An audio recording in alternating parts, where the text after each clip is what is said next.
الحمد لله الذي ألف بين المؤمنين وجعل اجتماع كلمتهم واتحاد جمعهم من صميم الدين، والصلاة والسلام على سيدنا ونبينا محمد المبعوث رحمة للعالمين. أما بعد، قال الله تعالى: يا أيها الذين آمنوا اتقوا الله حق تقاته ولا تموتن إلا وأنتم مسلمون واعتصموا بحبل الله جميعا ولا تفرقوا. الآية. بداية أحييكم جميعا بتحية السلام الإسلام الخالدة، فالسلام عليكم ورحمة الله وبركاته. وأرى من اللازم أن أوجه شكري وتقديري إلى القائمين بهذا المؤتمر النبيل، حيث أتاحوا لي فرصة المشاركة، وإلى سائر المشاركين من المشايخ والعلماء والنخب، وأسأل الله تعالى لي ولكم التوفيق والنجاح. أيها السادات الكرام، إن الله تعالى ذكر في هذه الآيات ثلاث محاور، وذكر قبلها مؤامرات اليهود والنصارى لإذلال المسلمين وإغوائهم، ثم ذكر هذه المحاور التي هي نقاط قوة للمسلمين، فإذا طبقوها في حياتهم يحفظون بها أنفسهم من مؤامرات الأعداء ويتبدلون إلى قوة لا تقهر. المحور الأول: أن يتقوا الله حق تقاته، وللتقوى درجات، وحق التقاة أن تكون التقوى في حياة الإنسان كاملة. والمحور الثاني هو اعتصام بالله جميعا وعدم التفرق. والمحور الثالث وما أشار إليه بقوله: ولتكن منكم أمة يدعون إلى الخير ويأمرون بالمعروف وينهون عن المنكر. فما لن تتحقق هذه المحاور الثلاثة، وهي حق التقوى والاعتصام بحبل الله والدعوة إلى الله، لم تتحقق وحدة حقيقية بين المسلمين، بل تبقى وحدة شكلية أو سياسية. والوحدة الشكلية والسياسية ليست وحدة دائمة ولا قيمة لها.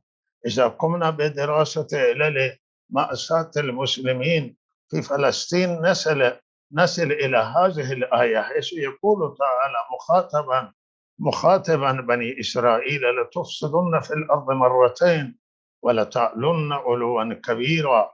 وإن هذه الآية وإن وردت بشأن بني إسرائيل، ولكن لما أنها ذكرت في القرآن تشتمل على المسلمين أيضا. فإذا جاء وعد أولاهما بعثنا عليكم عبادا لنا أولي بأس شديد فجاسوا خلال الديار وكان وعدا مفعولا. تدل هذا إلى آخر الآية. تدل هذه الآية على أن المؤمنين السابقين وهم بنو إسرائيل كلما عصوا وأفسدوا تعرضوا هم وبيت المقدس للظلم والعدوان. وكان هناك سنة إلهية أن الجبابرة لا يسيطرون على الكعبة، ولكن كلما غفل المسلمون وابتعدوا عن دين الله تعالى يسيطرون عليهم الجبابرة في بيت المقدس. وتعلمون أن القدس تعرضوا للعدوان والاحتلال مرتين في زمن بني إسرائيل مما نطق به القرآن، وحدث مثل ذلك مع المسلمين، حيث احتل الصليبيون القدس أولا ثم حرره صلاح الدين الأيوبي. ثم لما انتشر الفساد والمعصية بين المسلمين في عصرنا تم احتلال القدس والأقصى مرة أخرى. وقوله تعالى: وليتبروا ما علوا تتبيره والقصف وتدمير منازل المسلمين. قال الله تعالى: عسى ربكم أن يرحمكم وإن عدتم عدنا. وعد الله بأن العباد إذا عادوا بالفساد يعود الله بالعقاب ويرحمهم إذا تابوا. إن بني إسرائيل حينما تابوا عادوا إلى القدس، فكذلك إذا تاب المسلمون وتمسكوا بمحاور التقوى والاعتصام بحبل الله والدعوة إلى الله سيكون بإمكانهم تحرير القدس.